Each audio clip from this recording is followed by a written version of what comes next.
महेशपुर नाम के एक गांव में एक छोटी सी लाल मुर्गी रहती थी। वो बहुत मेहनती थी। उसके घर के करीब एक कता और एक बलि भी रहते थे, जो बहुत सख्त थे, मगर तीनों में दोस्ती थी।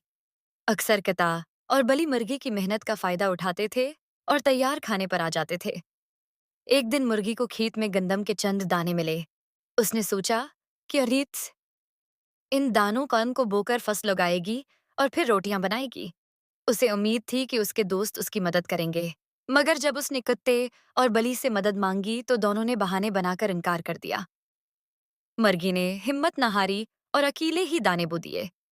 रोज मेहनत करती रही और कुछ दिनों बाद खेत में गंदम की अच्छी फसल उगाई।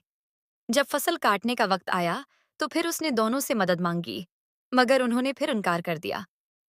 मर्गी ने अकेले ही फसल काट ली, गंदम पिसवाई और आटा तैयार किया। आखिरकार उसने खुद ही रोटियां बनाई। जब गरम गरम रोटियां तैयार हो गईं, तो कत्ता और बलि उन्हें खाने आ गए, मगर चूंकि उन्होंने कोई मेहनत नहीं की थी, इसलिए मुर्गी ने सारी रोटियां खुद खा लें। कत्ता और बलि सिर्फ देखते रह गए।